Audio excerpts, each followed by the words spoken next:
he's going to send me away. We got to part. I'm afraid so. Very painful parting. It's painful to part from people whom one has known for a very brief space of time. Old friends one can endure with equanimity. But even a momentary separation from anyone to whom one has just been introduced is almost unbearable.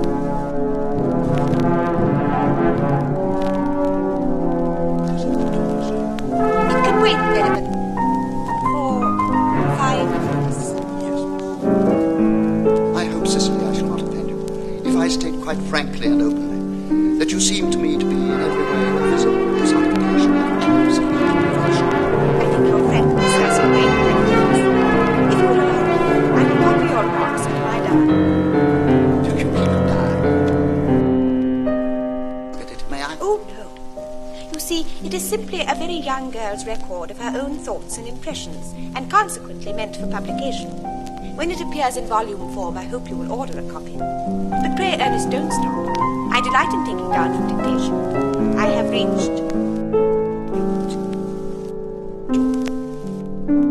I'm quite ready for more. Oh, don't cough, Ernest.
Sound Art Radio, Radio, Radio. It's the magical fun time with me, Ergo Phizmiz. And hi, I'm Depresstival. Oh wow, I'm quite loud, aren't I? Yeah, you are quite loud. I was quite quiet. Yeah. We're very, very tired today.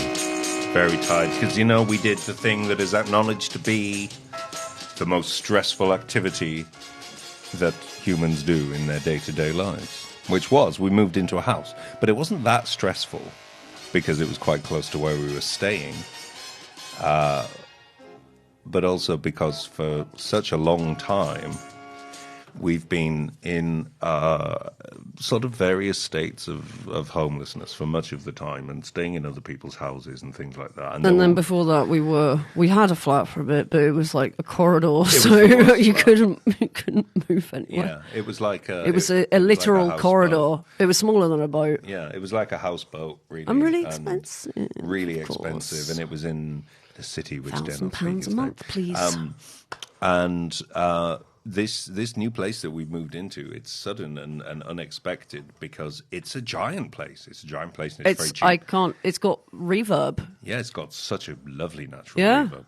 And when I was walking around in the house last night and this morning, it feels kind of circuitous walking around this house, you know, like it's... I've never lived anywhere where I could, like, walk more than 2 steps across the room or, like, walk across the room without, like, accidentally walking into a wall or, you know, you broke your toe in the last place. I did break my toe. The last night of our panto run about horses, and I wanted to do one final gallop. And then you broke your toe. I broke my toe, and it went black for a few months. But in this house, I'm never gonna break my toe. And really, what I feel like when I was walking around this house this morning, I felt like the guy at the end of that really, really dreadful film, the one where you've got to be very careful with how you summarise the film. The one where the guy. It's like a really dreadful sort of bourgeois person's fantasy about taking over about the super rich.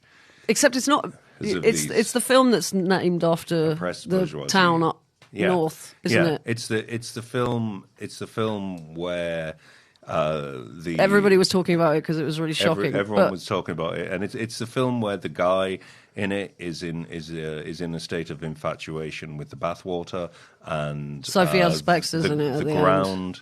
And Sophie Ellis-Bextor's at the end. It's a terrible film. It's horrible. It's really horrible. Really reflects everything that people think now. It's like somebody read the plot of Pasolini's theorem and took all the meaning out of it to make it just about rubbish. Bourgeois fantasy. But I felt like this morning when I was walking around there that I ought to take off all my clothes, let it all flap about, and I ought to parade around the house listening to Sophie Ellis-Bextor, right? But that is what I felt like because I'm so used to a tiny environment. I literally, even though I was fully dressed, I felt naked. Right. I felt naked. That but sense not in of an freedom. Exposed, vulnerable way. More in a no, because I was in Garden of Eden. I was in my space and I was lord of my manor. And so if I want to flap about in my own house, are you allowed to say? Yeah, you're allowed to say flap about. I mean, that's what birds do. Yeah. Okay. But birds, we'll pretend it's birds would not make that film a bourgeois projecting fantasy. I think I'm just done with all kind of mainstream culture. I've had enough. I'm not doing it anymore. Yeah, it's terrible. I like having it over there far away from me. Yeah. And I hate having it imposed upon me. And to be fair, that terrible movie about the guy who feels romantic with lots of, like, with the ground and things like that. That was one of my rare excursions into contemporary culture because we were kind of like, well, everybody is talking. Well, about I thought it would be film. that thing of, you know, I really like films that are kind of, I can't really explain it. It's like the films that I like are the ones that a lot of people say are really terrible, like The Room and stuff like that. But the thing that I like about these films is they're made by kind of eccentrics and stuff, and it's somebody thinking that they're making something really, like that thing that you say, a thing where somebody's making something where they think it's really normal, but it's actually just completely weird. And I love that sort of thing. Yeah. But so I assumed it would, the film that went viral would be like that, but no, it's just terrible. Yeah, it is a. Anyway, it is what that film basically is a erotic trip to Waitrose, with lots of death. That's basically what it is. I don't know if many films now are also like that. I don't see many. Somebody was trying to suggest I go to the cinema to see Captain Marvel's Underpants or whatever it is now the other day, and I was. No, I'm not going to see that. Apparently on the Marvel things, they've got like the seats move and there's water comes out or something. Yeah, apparently. Sounds dreadful. So it's not cinema anymore, it's a fairground ride. It's a wet cinema. But that's the new thing. Didn't William Castle started all that? In the Tingler, William Castle wired up some of the chairs with electrodes. Well, it's brilliant because at the end, a fun film. At the end of the Tingler, the action of the film, the Tingler is like this thing that appears in this big sort of lobster that appears in people's around people's spines when they're at the moment of fear that's so intense that it causes death. And at the end of the film, the Tingler gets loose in the cinema on the screen. And while that was happening, William Castle had put electrodes in just some of the seats in the cinema. So, as a first thing, it would have been like as a surprise. It would have been very effective and very terrifying. But if I'm going to the cinema and I'm anticipating, I already know that I'm going to go there and get wet. Well, for a start, I'm going to take an umbrella to the cinema. I don't want to get wet. Who wants to get wet while they're watching a film? Like when you get home tonight and you think, I'm going to watch a movie. Are you going to get the paddling pool, put it in the living room, roll around in the paddling pool, and I can't consume any art unless I'm drenched. Well, also I think because it was like Captain America. I think like having this like immersive experience while you're watching sort of a piece of imperialist propaganda is probably, I don't know. I wouldn't find it relaxing. It would be kind of more about maybe it's like a sort of Clockwork Orange thing. Yeah. Propagandist masters like Stalin and Hitler and North Korea and all that, they did not even go as far as screening propaganda to people and wetting them at the same time.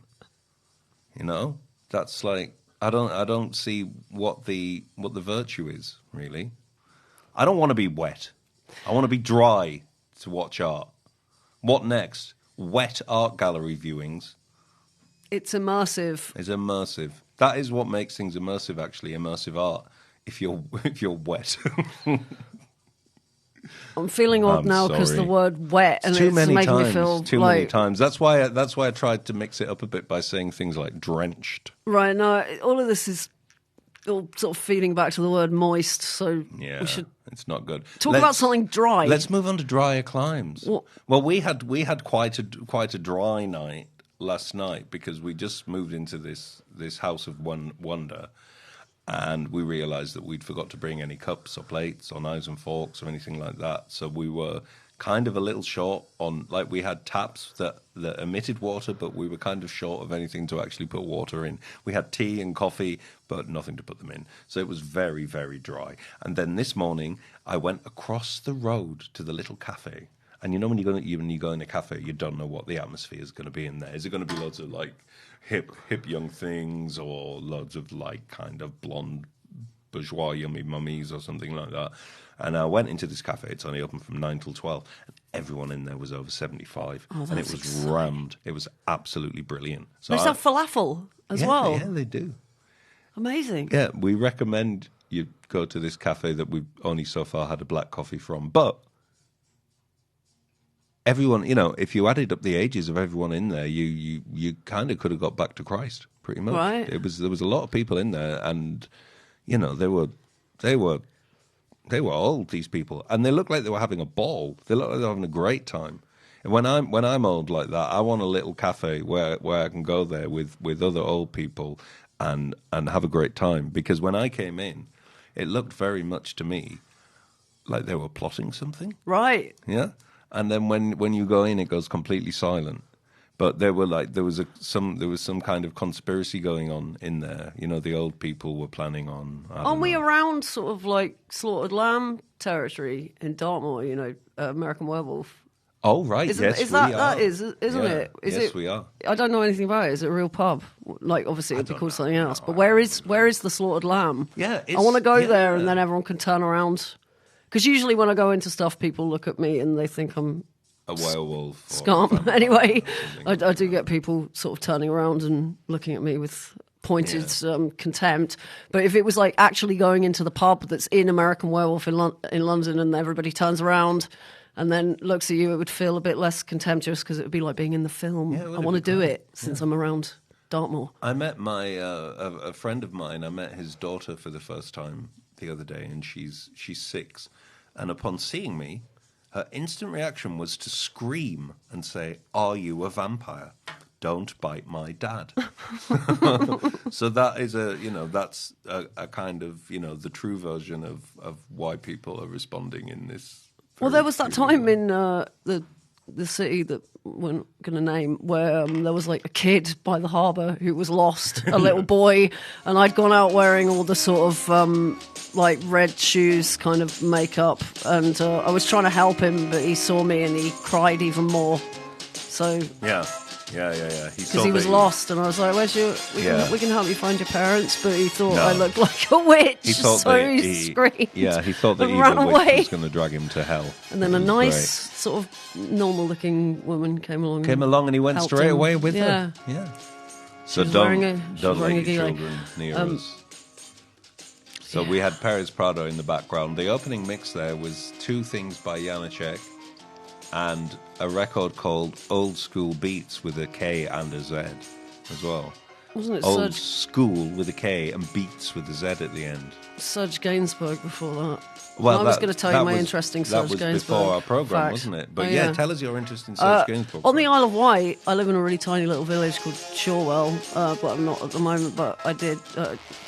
It doesn't, irrelevant. And then like one of the next villages over, like Halverston, which was about 3 miles away.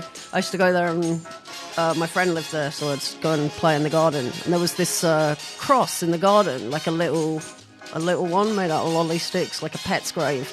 And I always saw it, and it was like spooky and everything like that. And then years later, I met a friend of a friend who was related to Jane Birkin, and then it turned out that they'd lived in the house. Jane Birkin and Serge Gainsbourg had lived in the house that my friend lived in, and it was like their childhood pet, like, because I knew Jane Birkin's sister, and it turned out that the grave was like their little puppy or something. So I was always staring as I was growing up at Jane Birkin's sister's dog's grave or something. Well, how it might not have been that? a dog, but that's interesting, isn't it? That wrapping up a mystery years later, and it turns out it's Jane Birkin's dog. Yeah, I love a years later wrapped up mystery. Well, we're usually alone in this room. All of us are always alone. Yeah, well, this is true. But we are flanked by another human being today. I'm not sure which microphone you're on, but we'll find. We are here, we are delighted to be joined by the brilliant human being and poet and publisher, Mark Anthony Pearce from Kertecz Press. Because as well as doing stunning commercial radio-style introductions about everyday things like films everyone wants to watch and moving house, yes, thank you. we're also very highbrow here, aren't we? Is it high art? Is it low art? High art. High. So I think Mark is on number That's correct. Hello, Mark Anthony Pearce. Hello. My first question I would like to ask you, which nobody will understand, is did you ever manage to escape the garden centre? I don't think so. No. You're still there. I'm still there to this day. Still there screaming into the abyss. Yeah, very much so. Mark very kindly agreed to be in our despised movie, The Madonna of Bedminster, and played Joe from the Garden Centre. Previously, how did we meet? Oh, we met. I did an exhibition. Yeah, we met through Marta at L'Etoile. You had your exhibition of your collages and paintings. And then after that, I came and read it at your... The second one, events. Third. I think it was the third one. Yeah, the third Kertecz, yeah. And what's that noise? Oh. Immersive. Yeah, immersive. And then subsequently, you came on the adventure to the Garden Centre in our despised film, The Madonna of Bedminster. And yeah, it was just before we left the town, which dare not speak its name really, and it was a very pleasant surprise, and I thought it would be wonderful to get you in here to talk about your work and your publisher and so on. But the first thing I wanted to ask you is because I am not actually hugely aware of the figure that your publisher is named after. Oh yes, a lot of people ask me this. Yeah, it's derived from actually there's a blurb we put at the back of our books. It's a question from the PAI psychological test, question 40. Which is my favourite poet is Raymond Kertecz, and it's a fictional poet who it's to gauge whether the person is answering the questions or paying any attention to it. So it's a fictional poet. So it's a fictional poet, yeah. Wow, Although I think doing a Google search, someone kind of had been writing poems under the name of Raymond Kertecz already. Right. So someone's seized it. I've kind of the actual spelling of the Kertecz is a different spelling, but it's derivative from that. And the fictional poet Kertecz, is that your invention, or does it go back? No, actually, I think it just came out of an error, more or less. Right. Nice. It's just a misspelling. And somebody has started writing under this name. Yeah, I think just by looking on Google, I've discovered someone putting poetry out under the name, but not very much of it, and I think probably it's run its course, so maybe someone else will take up the mantle. Yeah.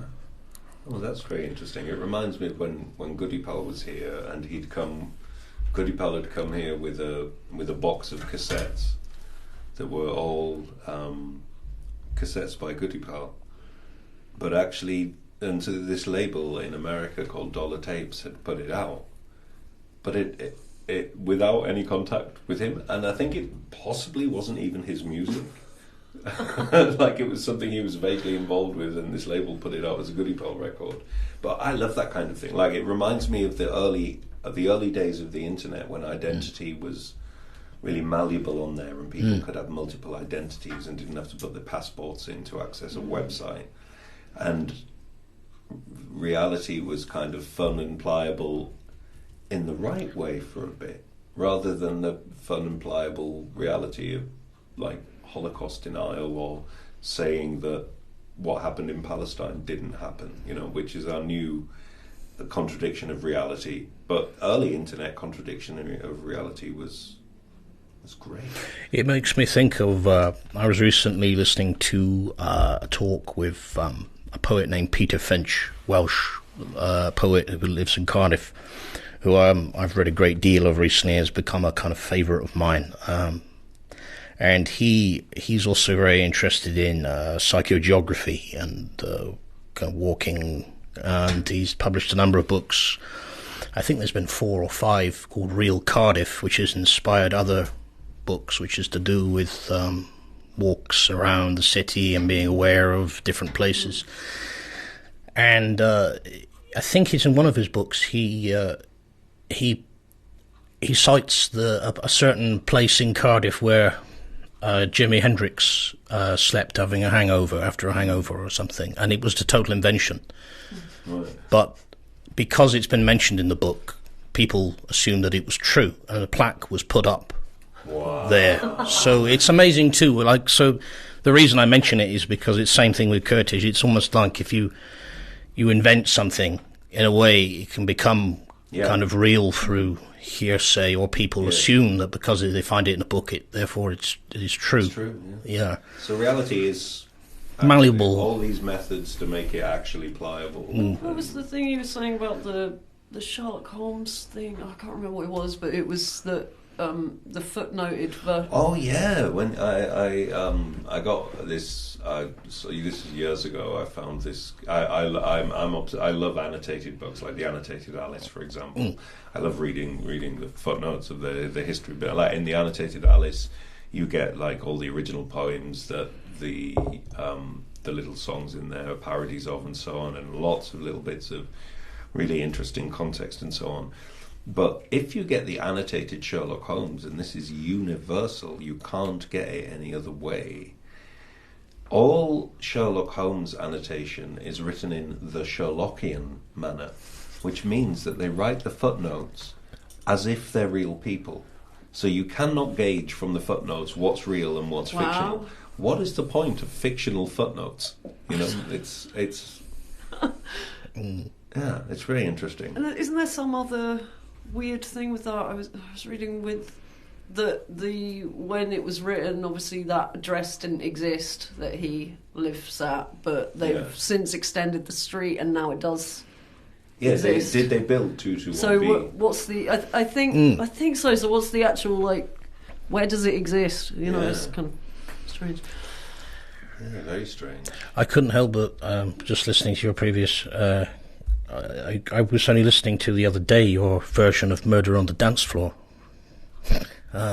Oh yeah, I totally came to mind. I'd covered Murder on the Dance Floor At the Shacklewell Arms, was it? At the Shacklewell Arms. Yeah, that was a show that we did, and he'd put on my friend Pete, this record label guy, and he'd put on this other band as well, and we all got to the Shacklewell Arms to find it completely empty, apart from this one awful guy that I hate, whose name I won't say, but he's a Scottish artist who lives in Belgium, and I hate him.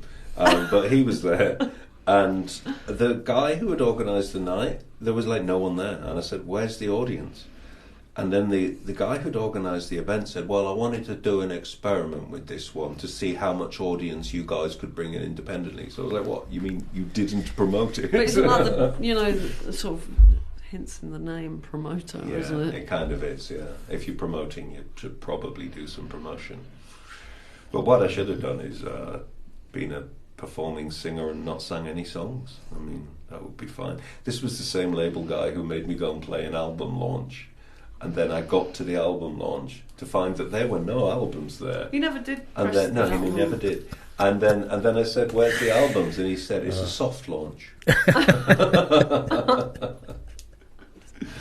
So that's why I don't work in the music industry, because it's terrible and everyone's insane. In fact, I think the Peacock, that record, did get pressed, but it sits in a lockup somewhere, and I never saw one.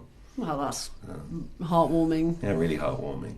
But, useful to write off tax and things. Yeah, that is what that's for, isn't it? Yeah, get a load of things made and don't sell them. And then don't sell them. Yeah. And then, I don't know, money's confusing. Money is confusing. So, anyway, away from my relations with record labels of the past, most of the record labels I've worked with I really like. But I don't talk to those guys anymore. If you're listening, you know who you are. And let's go back to the subject of Kertecz Press. I love this idea of the fictional poet, and I didn't realise that was the case, so I'm quite overjoyed by that. But when, like your publisher only started quite recently, kind of 2 years ago. Yeah, it's all been very recent. It happened partly due to my one of my very dear and closest friends, Seth Guy, who's an artist, lives in London, and Seth suggested to me that it kind of comes from the last few years. I've only really started publishing my own writings, curiously around the time when the lockdown was in bloom. And so I've started publishing my own books, and with mostly from publishers in the United States. But Seth brought it to my attention that, as an idea, he was very keen to do. He'd be very much keen about making the flyers and posters and doing the design and printing books. So Seth does all the design work. So Seth, he's the patient and. He's very much in many ways. Yeah, I wouldn't have done it without his suggestion.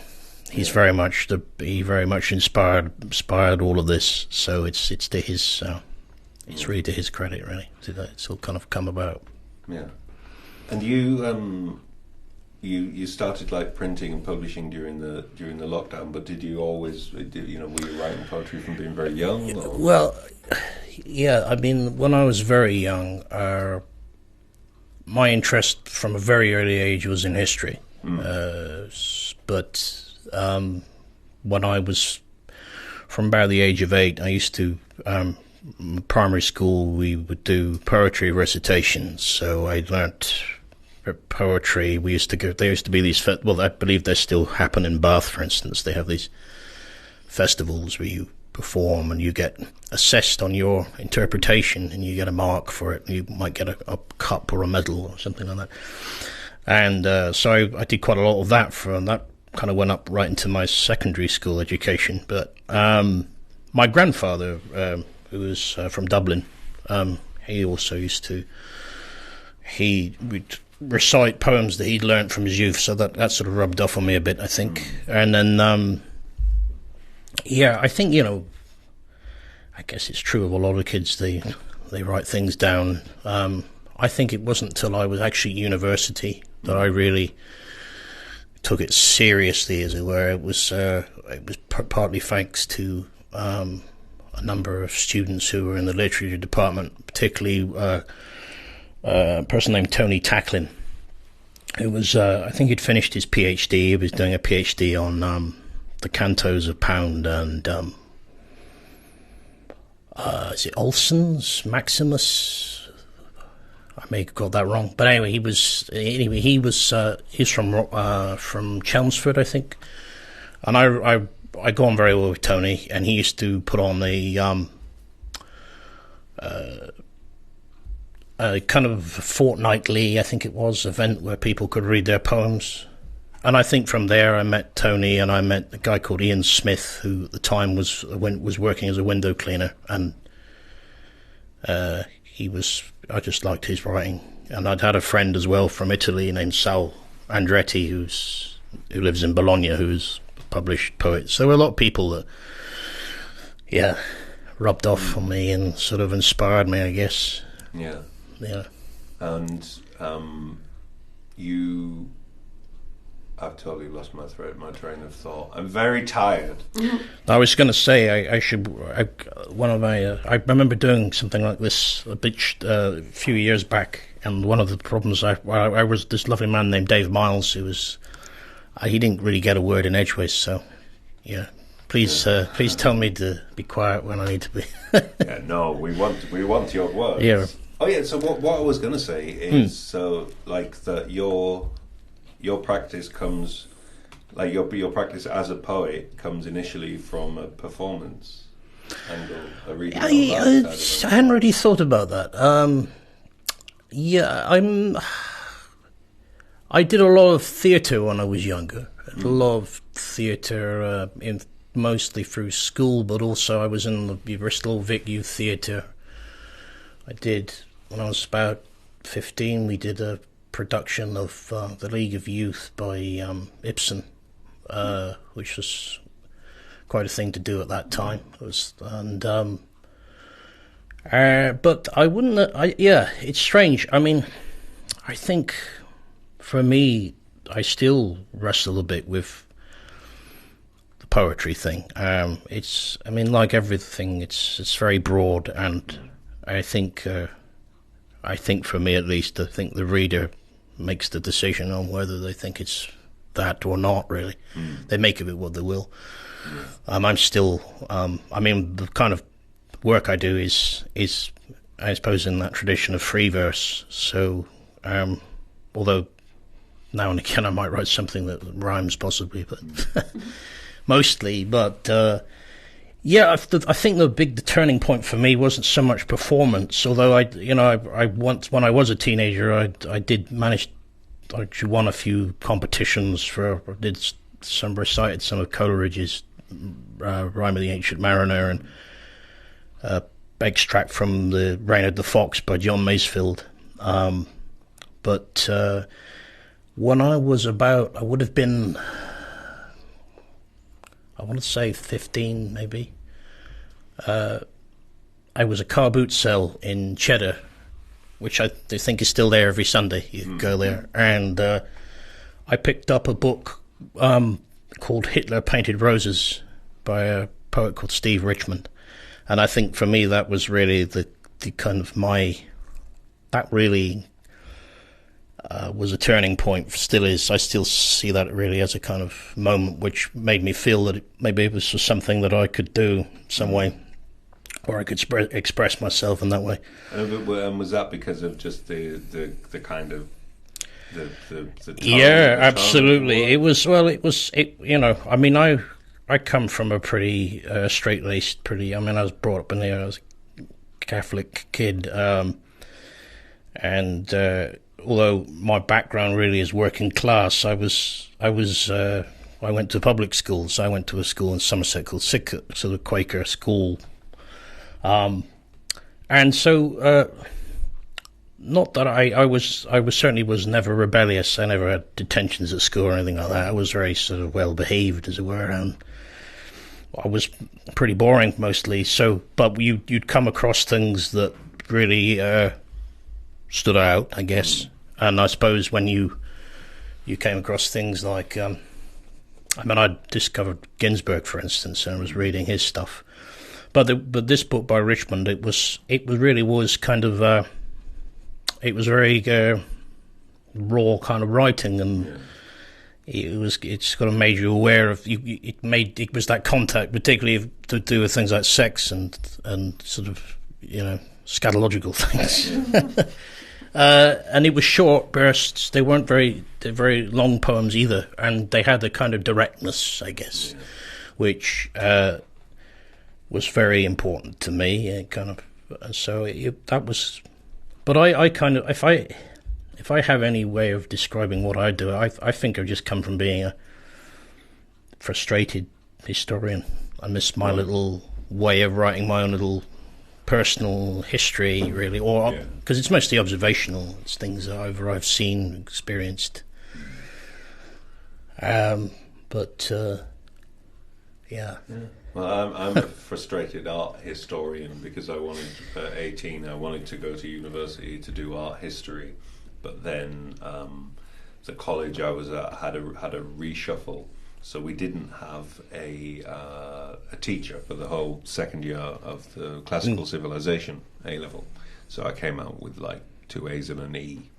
So I didn't get into the university that I wanted to do. But there is a parallel dimension where I did get into the university that I wanted to get into, and I've spent the last 25 years being a nice, quiet art historian and writing papers. It's funny you mention that, because that was my degree at university. Oh, you did art history? Yeah, I did. I never studied it at school, but art history was my degree at the University of Essex. I was very lucky in that respect, because I had very eminent art historians there, people like Dawn Adis. Oh, right. Yeah. She was there. So I had seminars with her on Dada and Surrealism. Wow. So that was a very important. Yeah. So I'm very grateful. I mean, there were other things about the university which weren't so great necessarily, or at least I wasn't really sure quite what I was doing. but half the time. But I did get a lot out of the seminars. There weren't many of them, to be fair. But I wish there were more of them. But we did have, I do remember Dawn's and Peter Virgo. Do you know his work at all? No, I don't know. Peter Virgo, he's very interested in sound and art, and music particularly. He specialised very much he wrote a book about Vienna 1900. I think he put on a big exhibition related to the Viennese secession and Klimt and Sheila and all that. Yeah. But he also wrote a book unfortunately the title escapes me, but it was about the relationship between art and music. Unfortunately I can't remember the title off the top of my head, but I have a copy of it. But he was a lovely man. And we kind of did seminars about De Brugge and Expressionism, August Mack, that kind of thing. Yeah, I mean, the interesting thing now, I think, with all art forms is, that we live in this sort of vile neoliberal society where almost everything meaningful is devalued, and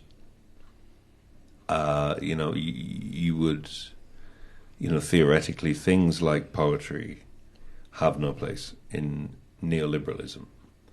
But I think that this nonsense actually gives now mediums like poetry and also mediums like drawing in the age of AI, it actually gives them more power in this system.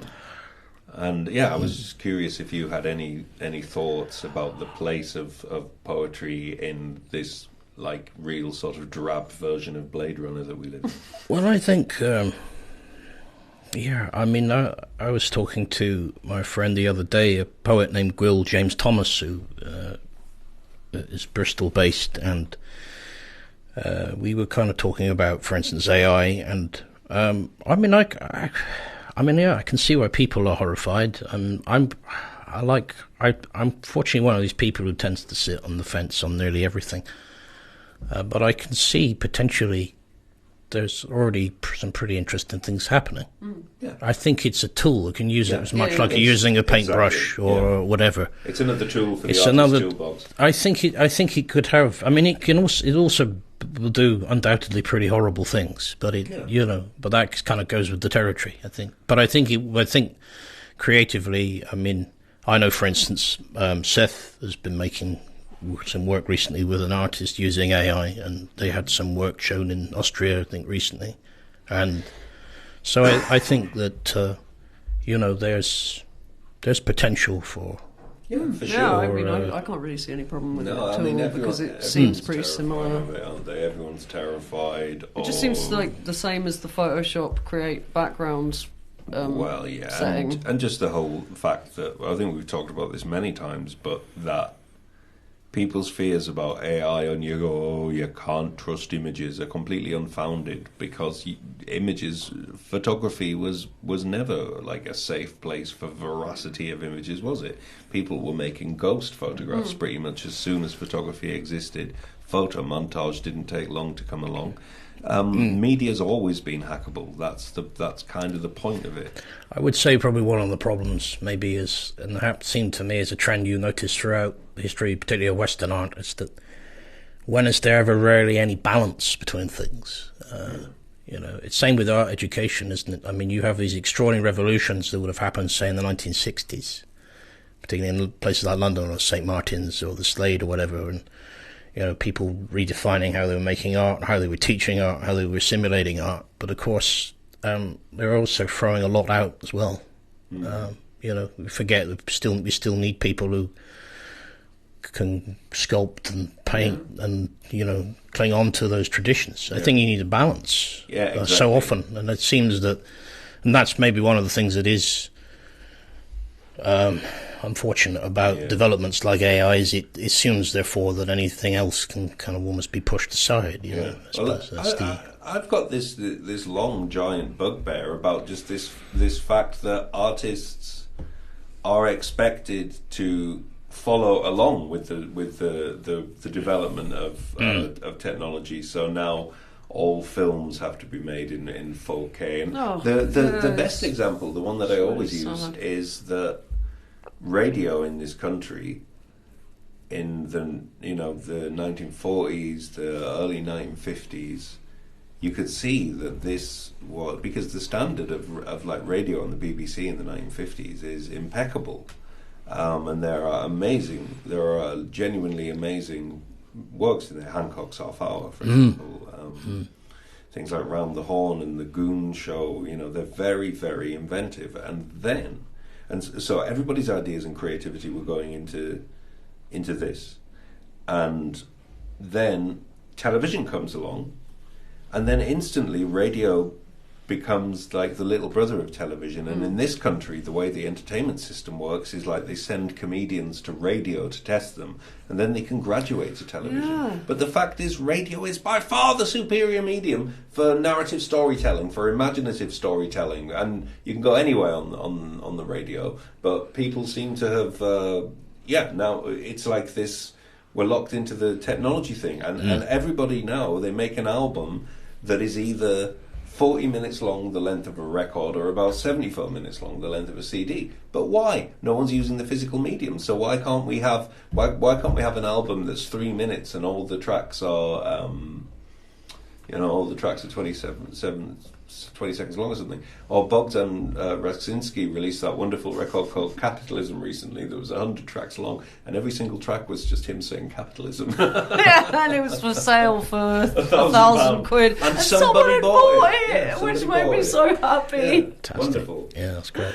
It was wonderful. Yeah. So, I feel like the AI thing, that we can make AI art. Well, how many pieces of AI art have you seen that are like good? There's not that many. But that's the thing. Is surely if the AI art thing is kind of goes on people's prompts, then it's going to be containing all of the prompts that people have put in, and most of the prompts are people in spandex or women in spandex. Is all this like sex stuff? It just.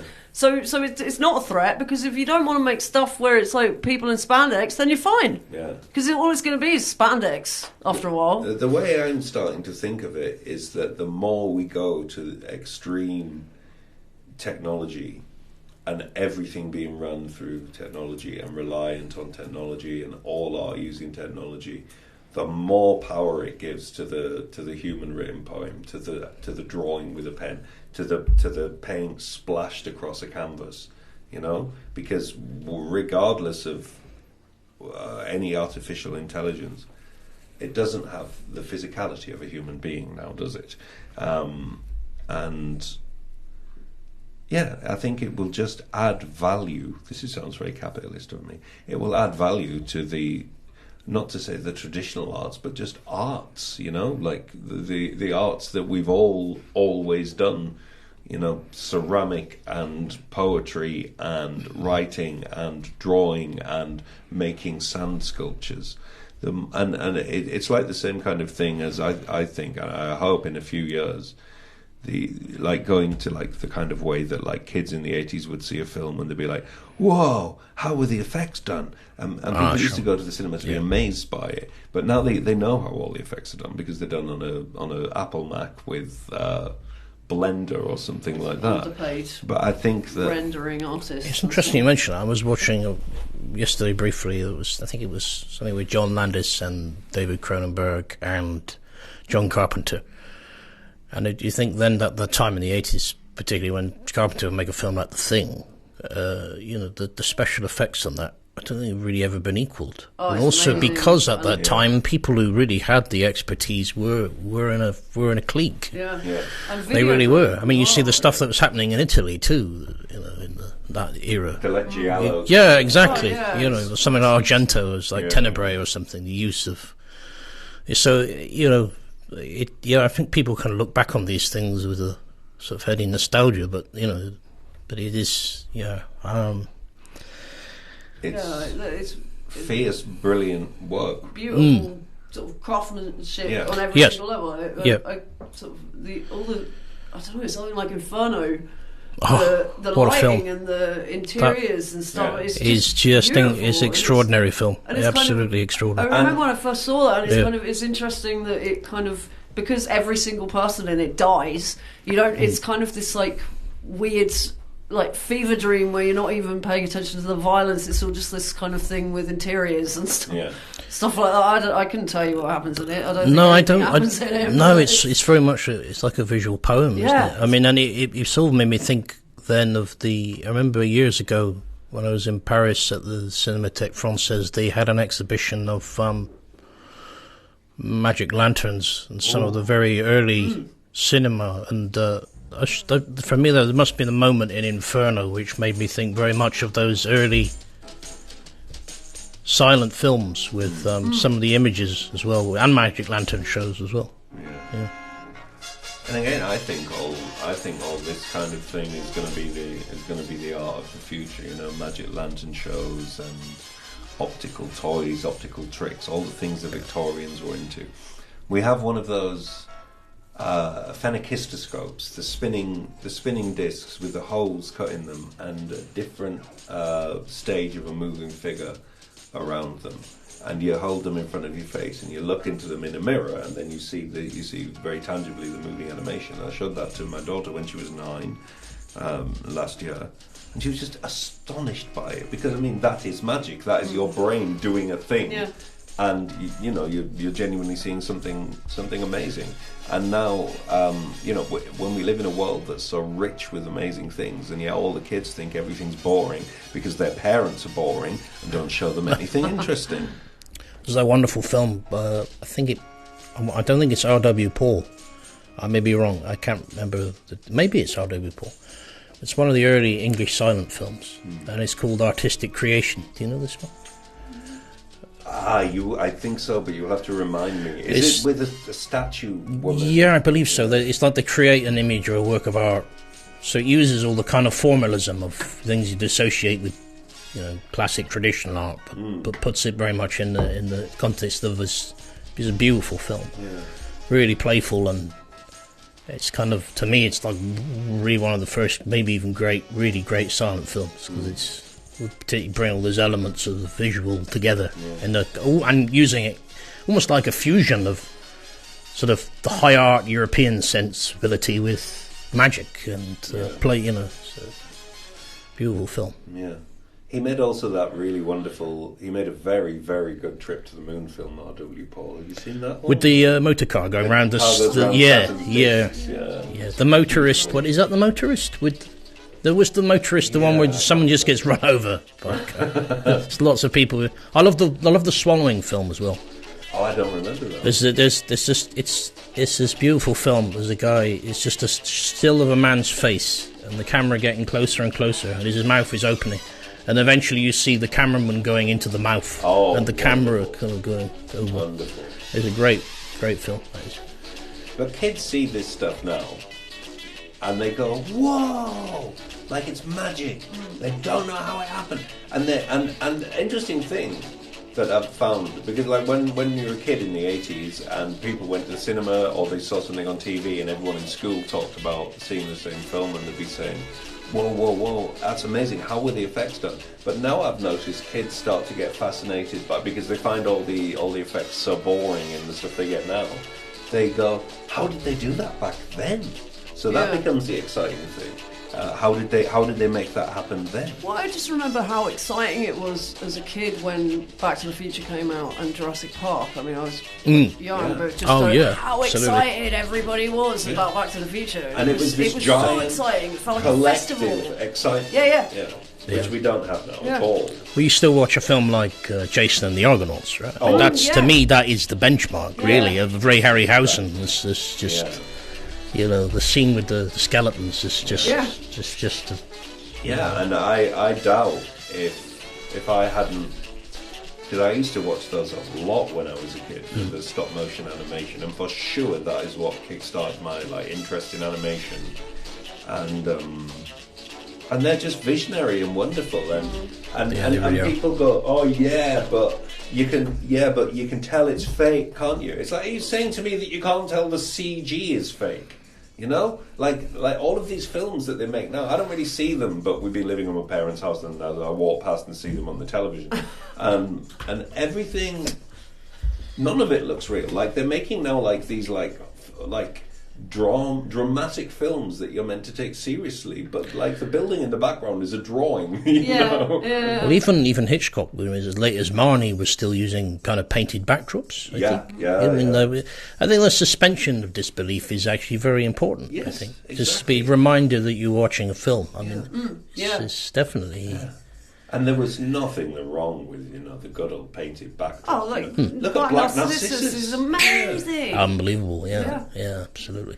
Yeah. Absolutely. It's beautiful. And painted backdrops. And also I love I adore the thing that Hitchcock used it all the way to the end, the thing of the back projected driving thing. And people would say to Hitchcock, yeah, but it doesn't look realistic. But Hitchcock was like, yeah, but I like the way it looks.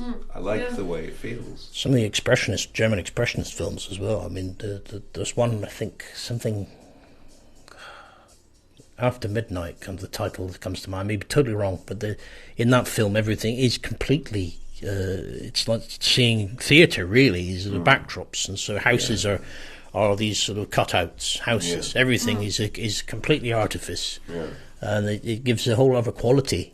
To it, which is wonderfully strange and exciting. Yeah, I have a huge problem with the whole idea that cinema is meant to be realist now, that everything is... But we're told it's meant to be realist, but all the backgrounds are computer drawings, so it's not realist at all. I think it's like a general trend in everything, sort of. The thing that's the most popular form of entertainment now is kind of like YouTube.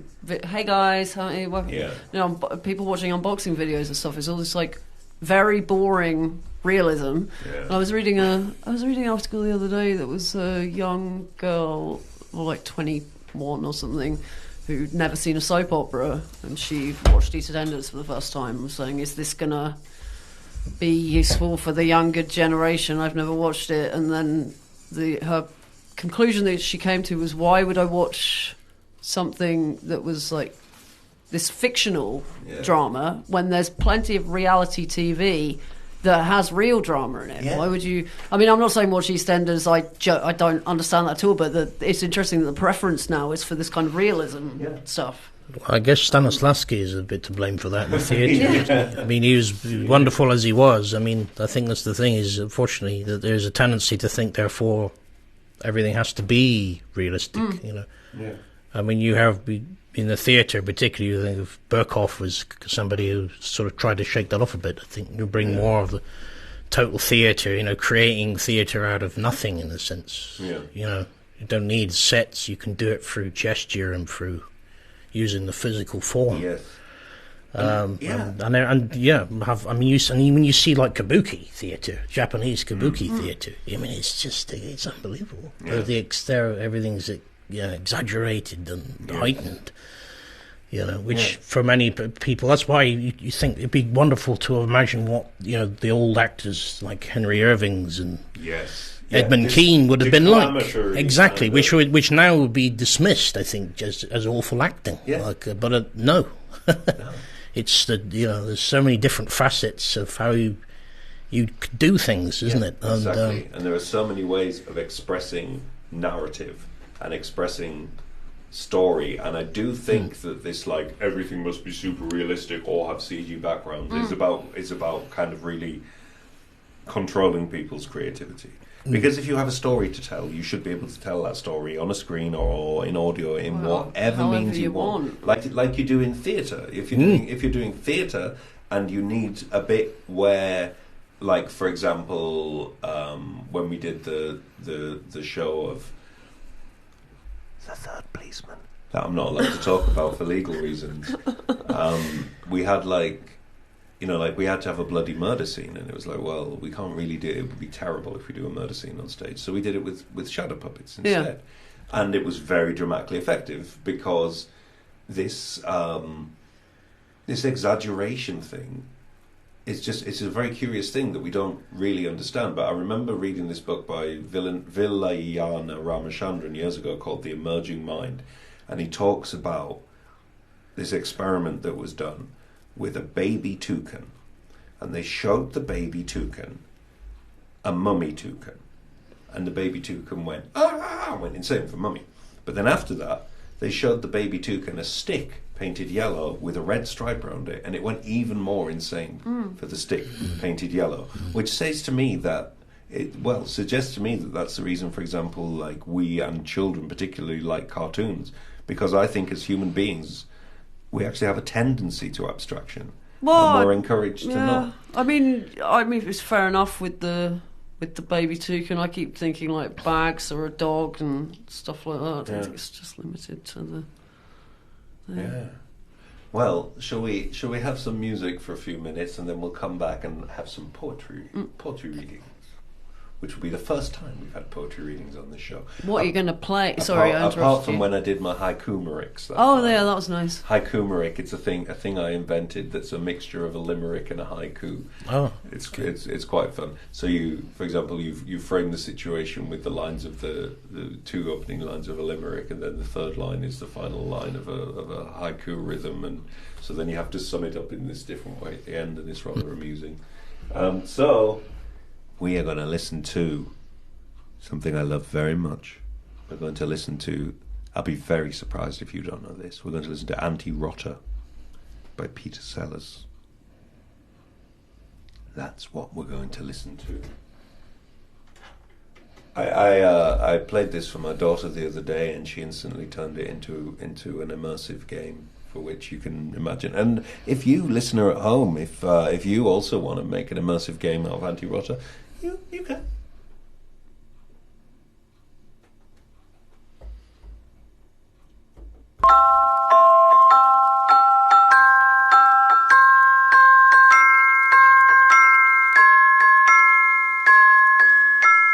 Hello, children. Here is your music for today.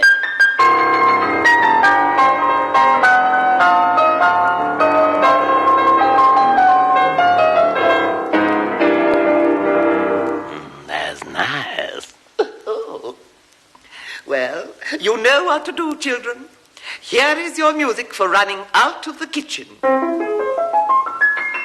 Off you go into the lounge, right up to Mummy.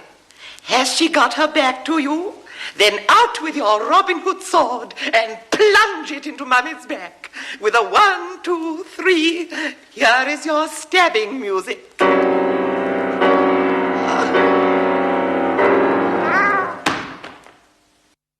Come along, no lazing. Just jump over Mummy, because it's time for our good deed, saving Grandpa the bother of chopping the firewood. Have you got your little hatchets ready? Good. And here is Uncle Rotter to sing for you. Sharpen the hatchet and run up the stairs, hide beneath the bed now. 1, 2, diddly-do, and off with Grandpa's head down. All right, Bill? Yes.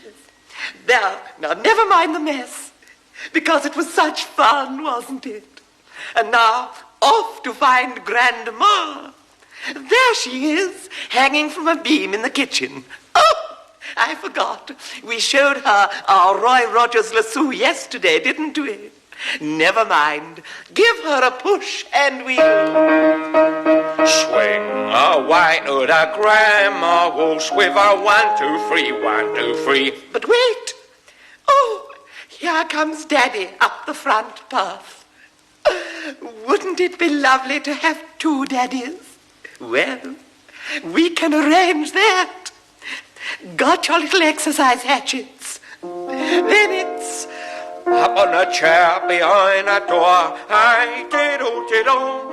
Here comes Papa, so up with your chopper and split him down the middle. Now, children, just one last exercise. Take Daddy's keys out of his pocket.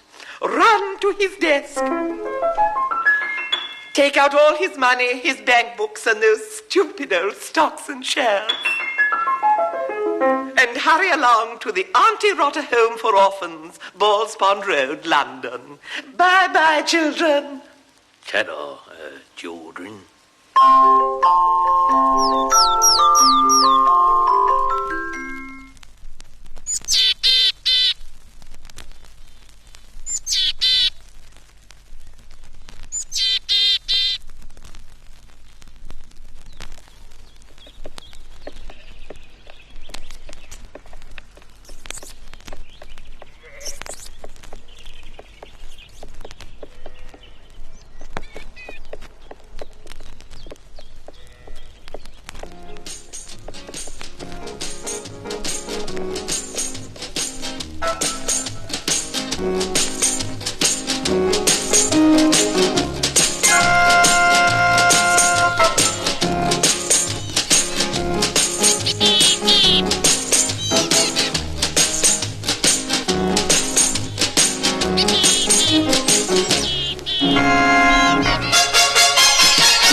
Did you play it as an immersive experience?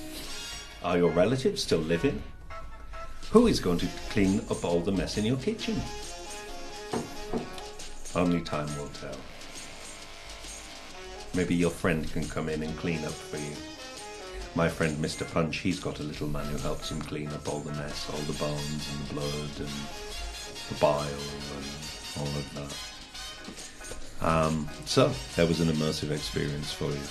Sound Art Radio. And after that, we heard Paris Prado again with something by Tomita and Peter Sellers singing All the Things You Are.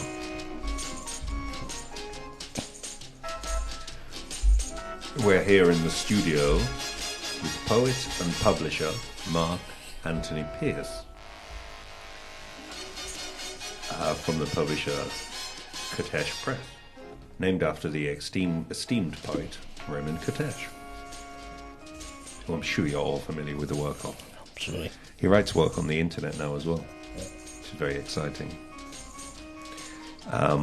So, I thought it would be a wonderful idea to invite Mark here to talk about his publisher and his imprint. I suppose that's the right word, isn't it?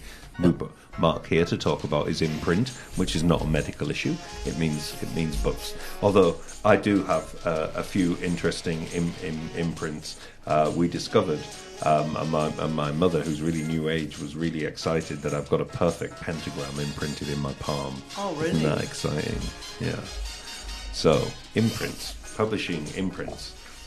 Physical books, I would say, and things like small books, pamphlets, short-run editions, etc., have never been more important than this point where every single thing in our culture is pretty much under threat, thanks to the wonderful neoliberal system that we live in. So your imprint, Mark, you publish your work, but you also publish a range of other poets.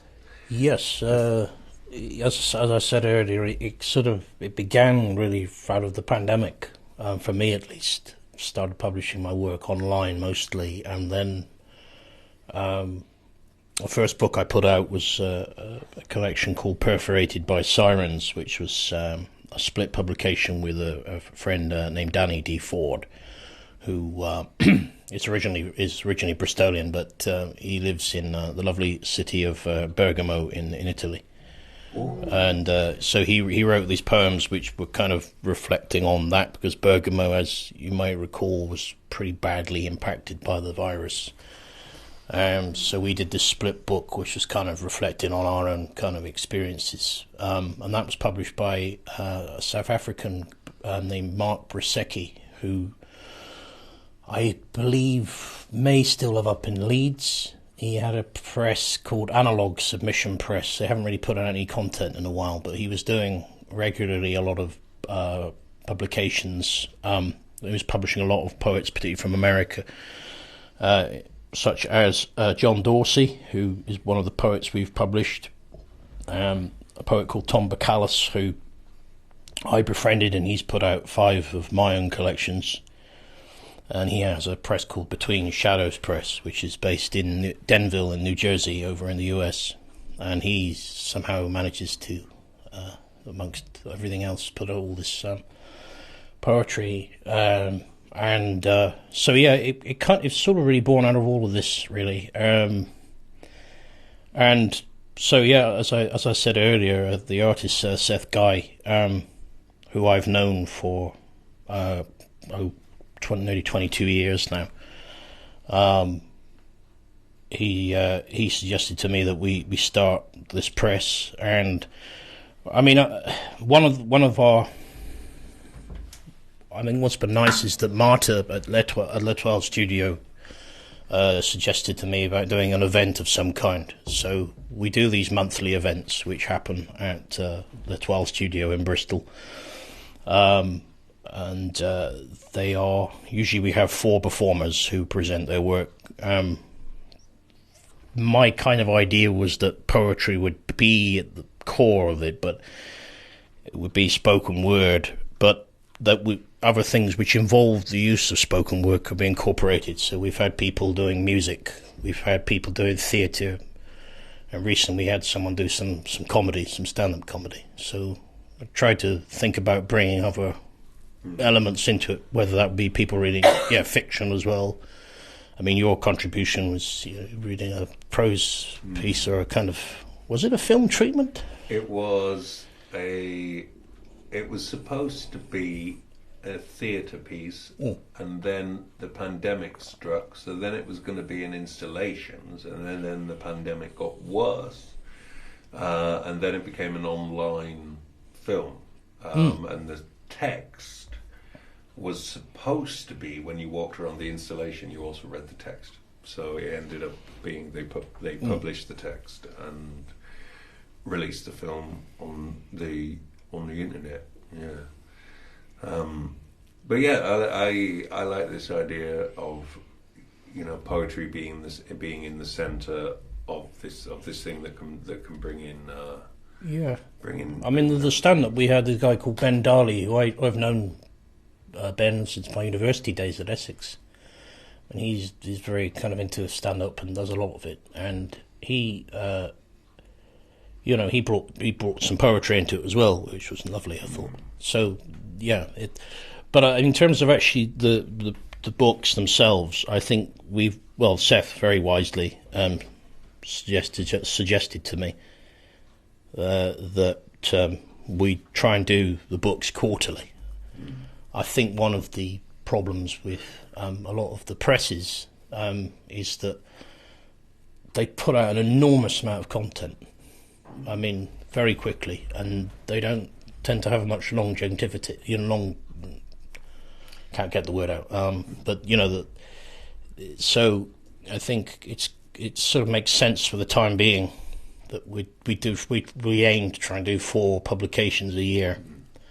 So our first publication was a book of haikus called Baby Steps to Enlightenment, which is a book by my friend Paul Sims, who I've known for about nearly 13 years now. And Paul is a Bristol-based artist, really. He's very much a polymath, really, his own way. He writes, he's written a number of novels and short stories. Is a very, very good painter and photographer, and he published a book with between Kertecz Press called Beyond All the Graves of Yesterday, and so yeah, I mean, I could read a haiku, maybe a couple of haikus by Paul. My favourite one is this one. It's Cole Porter's horse was no respecter of art, nor of man in general. And let's see.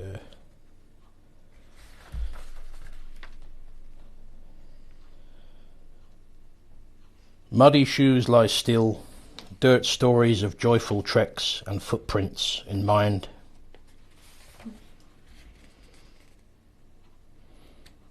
Within city is all, overwhelms, yet walking away, look back, how small now. There was one that some of these, when we did the book launch, which was our first book launch, which was at the 12 Studio, Seth, who is an artist who works, well, sound is his main interest, it always has been. And Seth provided a sort of a soundtrack, used sounds while Paul read a selection of the haikus. And some of these were then recorded again with Seth and played on a radio show called Plastic Language, which was a link with Tenement Press. Are you aware of Tenement Press at all? I think it's Tenement Press. One of the people who runs Plastic Language works at the National Poetry Library in the South Bank in London, and so they did. He played some of the recordings from with Seth's sounds with the haikus. Well, would you like some ambient sounds to go beneath the poems? Yeah, that could work. I can give you ambient. Yeah, we could have some ambient sounds. So, I mean, that was from the first book. The second one we put out was this book called Three-Legged Dog Poems by this American poet, John Dorsey, whose work I've been aware of for almost 10 years. And John's a sort of legendary figure, really is. He's been publishing since the 1980s. This actually is his 100th collection, 100th book. He's been in about 3,000 magazines over the years. He's very a big name, and particularly in America, in the sort of American poetry scene, as it were. So I met John in 2019. Finally, because he was doing some readings over in England. He did a reading in Hastings, and I think he read up in Leicester as well. But we met in London and been in contact by email, and so I'll read some of the poems from this book. We still have some copies of these left. There are 4 signed copies which can be purchased through our big cartel site for £10 there. For Three-Legged Dog Poems, if anyone is interested. Speaking of which, we should tell the audience how to spell Kertecz. Oh yes, Kertecz is Kertecz,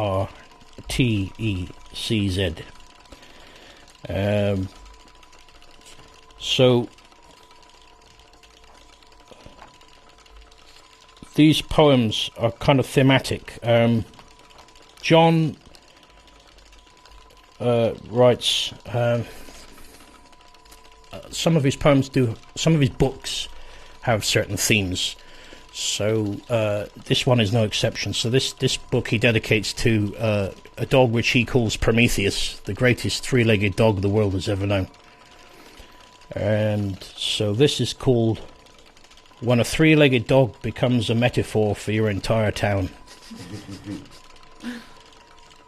Outside the grocery store, a stray dog struggles to make its way across the parking lot. The old ladies with heavy bags and heavier hearts struggle too. More people won't help. They say they will just bring more crime. More people on $5,000 bicycles with country club teeth. More busted stoplights and the high school kids running wild. More teenage mothers raising their babies alone. More ghosts in empty greasy spoons who wave their arms in the fading sunlight. The dog chases a cardboard box covered in fried chicken grease, doing a 3/4 turn before landing face first on the pavement, right before everything blows away in a strong wind. The old lady's tired bones drive away in rust buckets that are older than them. The dog doesn't think about how he used to dive in the air and land on all fours, just the fried chicken that used to be in that empty box, and everything we have that gets taken away by time, licking his crotch before rolling over on his back in the sun and pointing one paw up at the sky.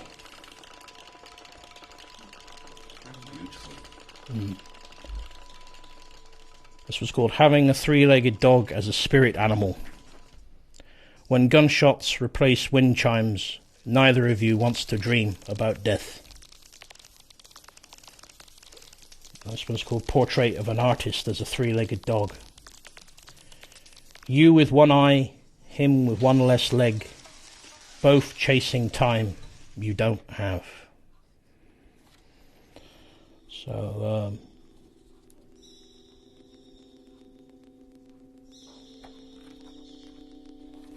yeah. So I mean, we're in the process of doing 2 collections. Our next event is on the 28th of February, which will be at L'Etoile Studio. It will feature 4 performers.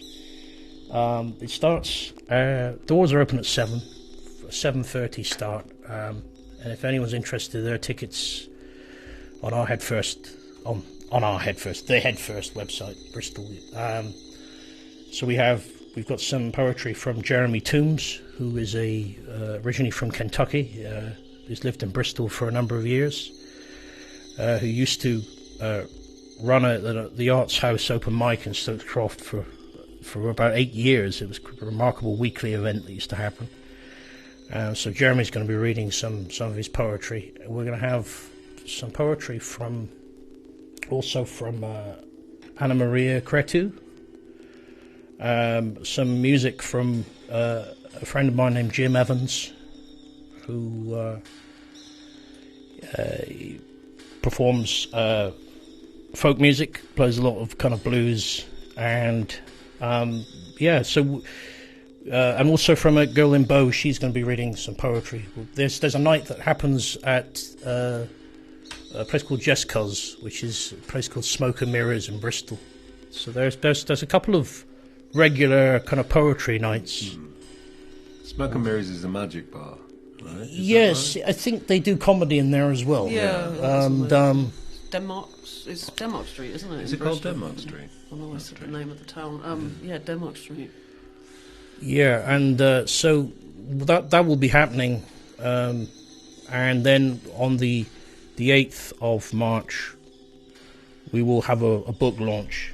We're in the process of doing 2 books. The first one, which will be at the D Unit on Durnford Street,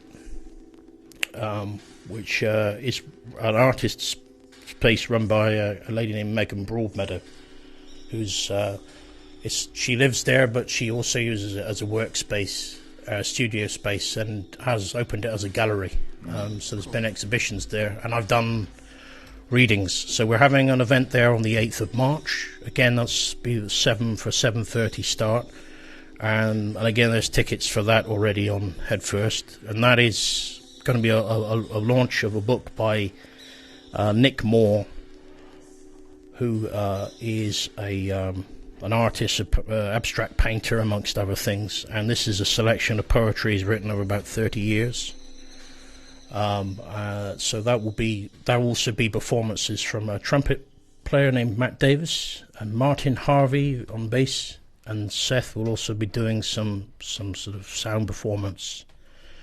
And then in April we'll have will be our fourth publication, which is a split book called Stake for the Suns, which will be featuring Tom Bacalus of Between Shadows Press, Danny D. Ford, and Will James Thomas. So that's people can they can find your publications on Big Cartel. Yes. Okay. Yeah, we have a store there, so we've sold out all of Paul's books, and we still have. We have got 4 copies left of John's Three-Legged Dog poems, which are signed by him, and that's pretty much it at the moment. Soon, obviously, we'll have the other collections available for. Yeah. It's a very mysterious world to me, the world of poetry publishing. It's whenever I try to publish anything, I can't find places to put it, or because there's no kind of culture around. But I guess my question is, does it still feel in like the poetry scene? Because it's very nice to still see that small poetry presses are making these lovely pamphlets, and that lots of people are contributing and getting their stuff published and everything. So is there kind of a scene where poets are communicating with each other and different publishers? I would say there is. Yeah, I would say there is. Certainly, very conscious of it in America. It's just where I know of John Jorsey and Tom Bacalus, and there's a host of other names I could reel off. But certainly in England, I would bring attention to some other presses that I think Instagram has become a place, for better or worse, where lots of people have crossed paths, and a lot particularly so. There's a guy named Martin Appleby who has a press called Scumbag Press. He lives in Hastings. Hastings seems to be, I think, a place where, because there's another poet I like very much there named John D. Robinson, who was published with Analog and has done some things with Martin. But there was a press recently which sadly is now folded, called Backroom Poetry, which was, I'm trying to remember exactly where they were based. I want to say it was somewhere in the southeast. When Tom came over in 2023 for a few days, and we did some readings in Bristol, and also went up to Liverpool, and I think my impression is it seems to be quite lively in Liverpool. There's a group called Word Vomit that do events, and there's also Leeds strikes me as a place at the moment which a lot of things seem to be happening at the moment. There's a lot of events going up there that I've been, but I couldn't really truthfully tell you very much else other than what I've come across through connections through other people. I think in terms of getting one's own work out there, it is I would say it is. I think I've been extremely lucky in that respect. I think partly just through making friendships, really, with people. But I think it's just an aspect of it, because I say it's a very broad church, particularly with the poetry thing, and I think, the impression I get very much with a lot is there's always this sort of this kind of independent press, if you like, or whatever, and academia, and they seem to almost be at loggerheads with each other a bit. And so there's an element of that, possibly. The academic world is just at loggerheads with every, the world of academic music is really like experimental academic music is really at loggerheads with everyone else who is actually making experimental music. You know, it's very. It's a sort of becomes a sort of irony, maybe. Yeah, and in the kind of formal world of electronic music, people are still making work that sounds like it was made in the 1950s. Whether or not they're using Max MSP to make it is neither here nor there. It's still, Peter Schaefer still sounds better, But yeah, I only like stuff that was made a long time ago. That's my thing now. Do you want to sit and watch Wicked on your birthday? No, I do not. You just found out what happened on my birthday. How was it? Oh, we didn't. I can't look at that kind of stuff. It hurts me. Yeah, to look at it. It hurt my eyes. I saw it for like 30 seconds. I don't know. It looks like a plastic bag. A fever dream of a fever dream of plastic bags. Like you've got concussion and fallen asleep in a TV studio. Yeah, pretty much like that. So yeah, no, I didn't watch it, and then I went outside and wept. No, I didn't. Is there anything of recent films that you actually liked? No. Nothing. Not at all. No. But to be fair, I don't really watch them. I like old things. I can't think of anything. No, it's all terrible. Yeah. And I kind of feel I almost can't watch acting nowadays. Most of the acting that I see. And I think it's because everybody is now in the phone world, so everybody's got this main character syndrome anyway, where they're always photographing themselves and making them the center of their little thing. But it's like when you go to see, like we put on that film the other night, The Pope's Exorcist. Do you remember? Just because you thought it might be amusing. Oh, that was really bad. You assume that see Russell Crowe as an exorcist. Was it not Anthony Hopkins? I went to the cinema to see it with my brother. Yeah, it's terrible. I couldn't get through it because it was just there's no But you're not watching a person acting. Shots. It's like a version of filmmaking. Yeah, you're not watching a person acting. You're watching Russell Crowe being Russell Crowe.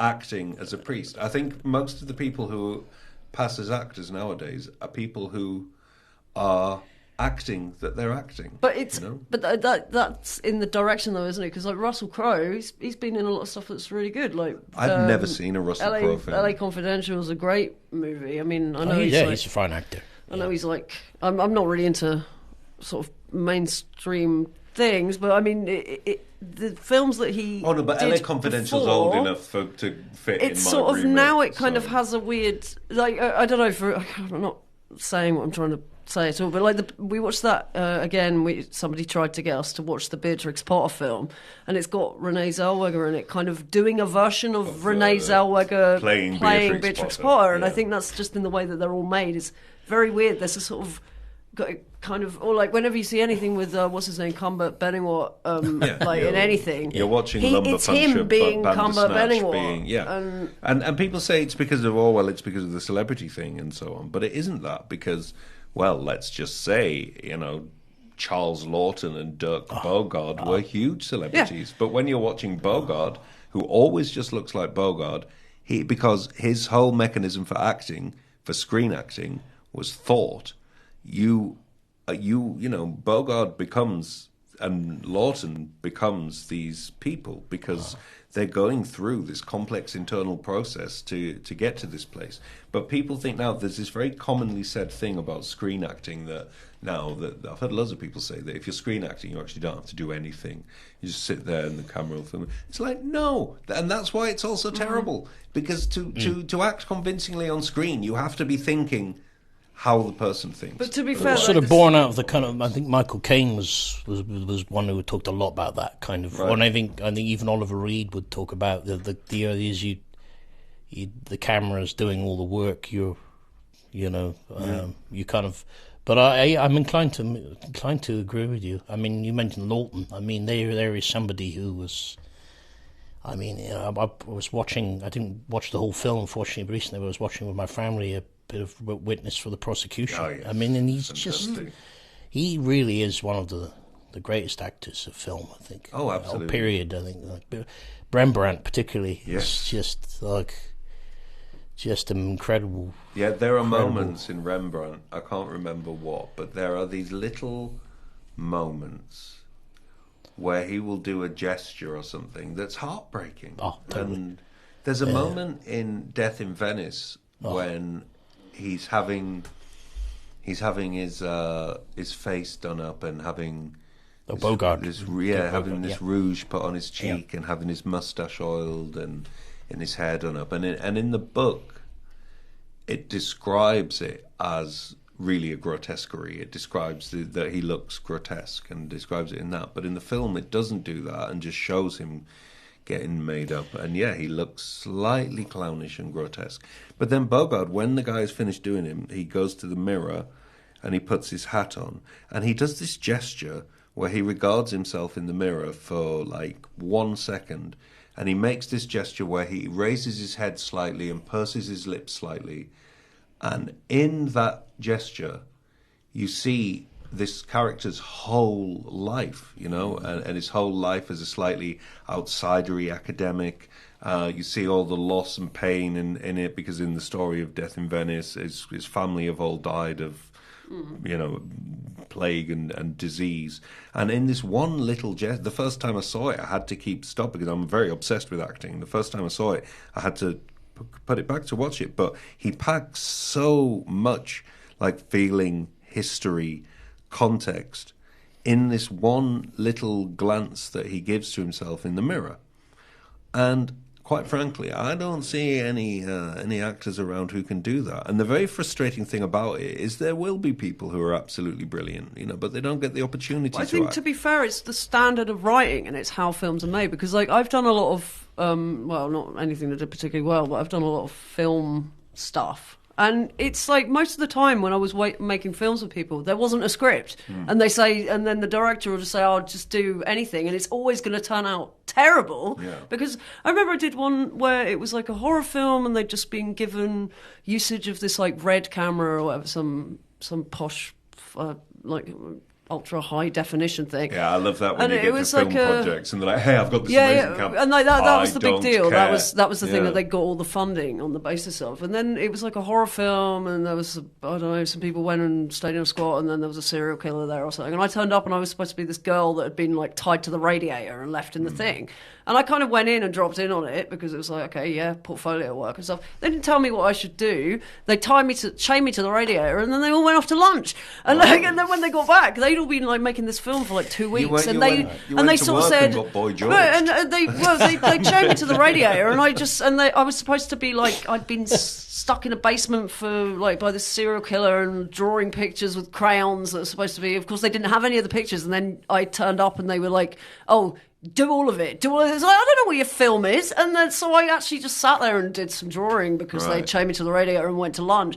But then when it actually got to the thing of shooting, they were like, "I'll just do whatever you want." And we worked on that other film with the psychopath in the velvet suit who seemed to, like, a lot of the time tell, I don't know, it was all just like telling people just do, you know, a bit of sort of improv to the film thing. I've done a lot of films where people don't know what they're doing, the director, so it's terrible. And also, I kind of think the actor shouldn't have to come up with the thing that somebody else is getting paid for. You know, do your job, write something. So a lot of the stuff that you see now, I think it just doesn't have a story. It doesn't have any writing at all. So actors are not getting to the point where they can actually stretch themselves and challenge themselves and stuff. And a lot of the time you watch like a terrible TV program, you see someone acting in it and go, like that Fate the Winx saga that I, for some reason, was watching because it was so dreadful. And there was one girl. That was why we were watching it, because it looks like this. It's all but these, it's like this terrible sort of Harry Potter type thing. Yeah. And there's one girl in it who's great. She's brilliant, and she looks great on screen and stuff. And she will never get a chance to do a good acting role because they just don't exist anymore. No. There was one, I can't remember, like the evil one in that program. She could have been great, but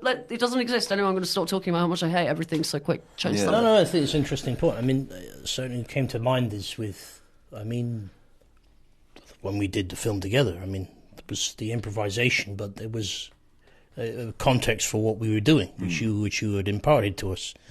I mean, one of my absolute favourite directors for a number of years is an Italian director, Marco Ferreri, and he was his director, came out of the 60s in Italy, and he I think in a lot of his films he used improvisation a lot with actors, but I guess in that context there was always very much because his films were so thematic and had there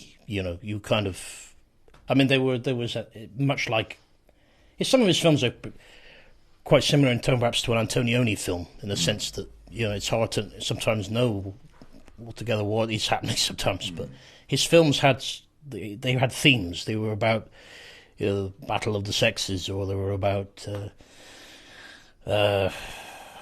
mortality, whatever, death. I mean, the one film comes to mind is Le Grand Bouffe by Ferreri, which is just right. If you've ever seen Le Grand Bouffe. I have seen Le Grand Bouffe, yeah.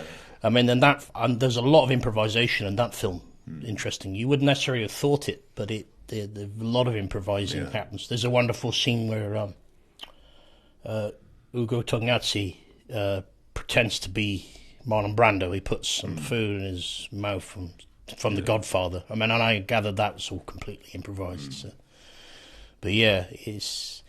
So I think maybe there is. I think it depends on how you're doing it, where you're framing it. You say, well, directors years ago, silent directors, right? I mean, you'd be directing them as it was. Yeah. But also all the European movies in like the 60s and the 70s. Fellini, for example, is shouting. The actors don't know what they're doing until Fellini tells them what to do, I think the difference between sort of like that kind of thing and if they were much better directors, but now it's kind of like people are making all this stuff that is just about absolutely nothing. Yeah. And then they're still telling you to improvise in the nothing. So it's kind of, I don't know, it all sucks. that thing in art, the mysterious, mystical thing, the space between the notes and the heart of poetry and all that kind of thing,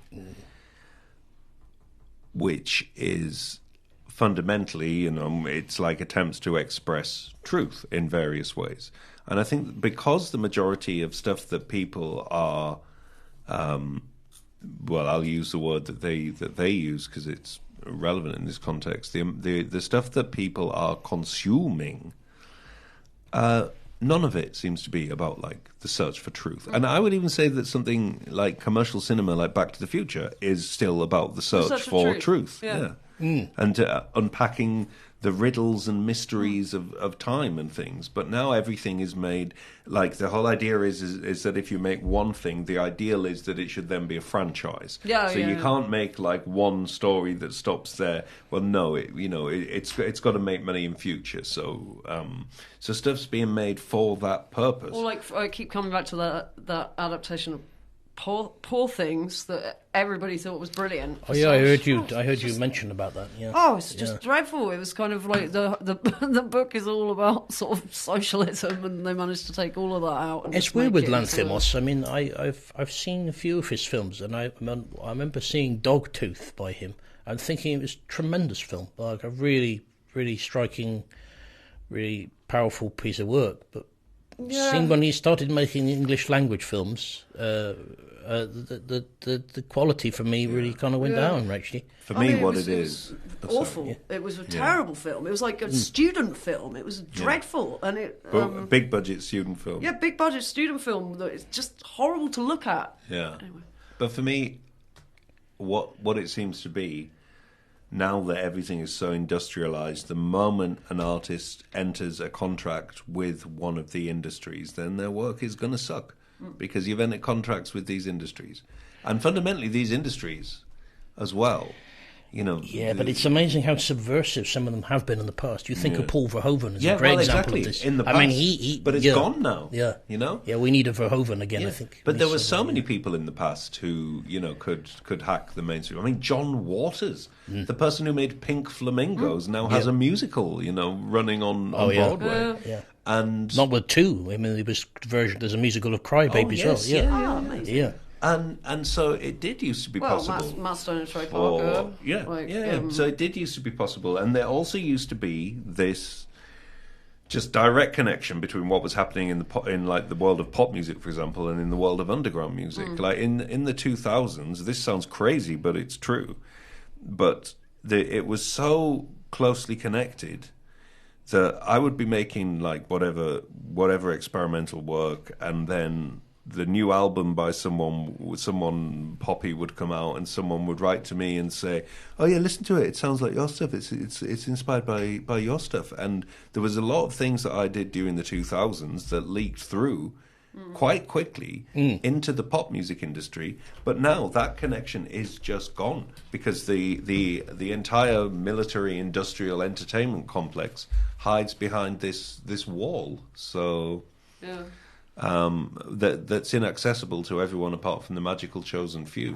So that's also why I was really interested by the fact that it's still possible to circulate to circulate and spread poetry. It kind of gives me hope, for the internet free world.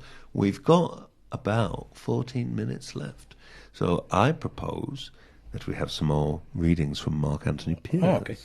Yes, thank you. Yeah, I thought actually I've been reading. I was reading on the train down today some poems by a guy called Tom Dish, who was known primarily as a writer of SF, science fiction, who very tragically he killed himself with a self-inflicted gunshot wound, sadly. But he, I came across this one poem leapt out as I was reading. This one's called Dreams, a Darwinian View. Before December had been named, or wolves or fire been well tamed, when man was but a shivering ape, caught by the glaciers with no escape, the snow-bound nights and days as well were a veritable hell. And of the trials he had to bear, the worst were time and dread and care. He could not simply hibernate. Each dawn he had to wake and wait, through all the hours of a day that wishing could not wish away. And so he dreamt, and in his dreams, abolished is, invented seems. He passed the time, and time passed by, and so may you, and so shall I. Beautiful. Yeah. And I guess I could read some of my own poems. I think I'll read the one that was used very kindly in the film, the Madonna of Bedminster. And this was a poem which was written while I was working over in Stockwood, in the city that shall not be named. This is called The Cash Machine on Hallway Road. Can you get a fiver out of this cash machine? He kept repeating, like a mantra, like a chant, like a prayer. He waved a £10 note in his right hand fervently, while repeatedly sticking out his tongue.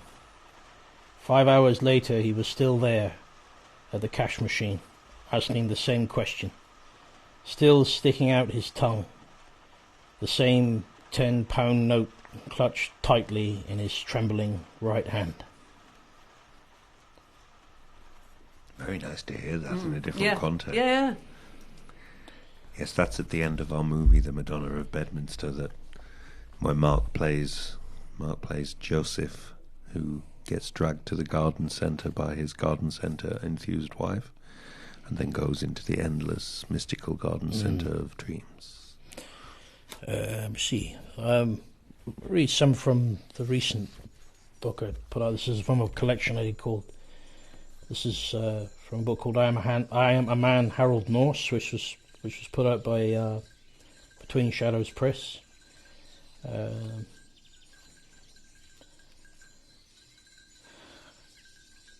So this one's called 5:24 a.m.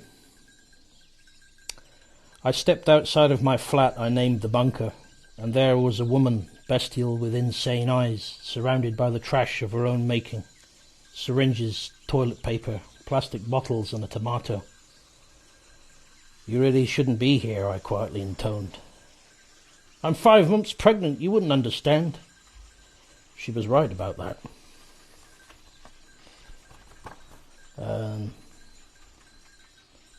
This is actually about, you might appreciate this. I've never really heard any of this composer's music, and I'm wondering if you have. Ernest Chausson? No.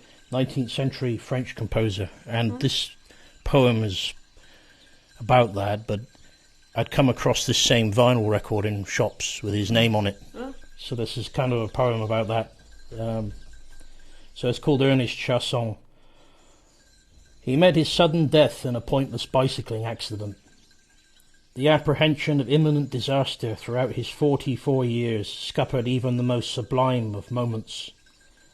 I must confess I have not heard one note of his unquiet spirit. Out of fear, I have not heard any pervasive melancholy tones of nostalgic regret. I just kept picking up the same vinyl record that bore his name in a multitude of charity shops. The beast in the jungle that lurked in wait for him seems also poised to pounce upon me. This one's called Casino Supervisor. Chest pains in Tbilisi. Fractures too numerous to mention. Hands, fingers hitting walls. Runs a shower to calm himself down. There was no embarkation to Cythera. The golden gondola was left sinking into the sludge. Too many overweight tourists. Thailand was supposed to be the island where his son could fall in love. The Russian army forever snapping at his heels.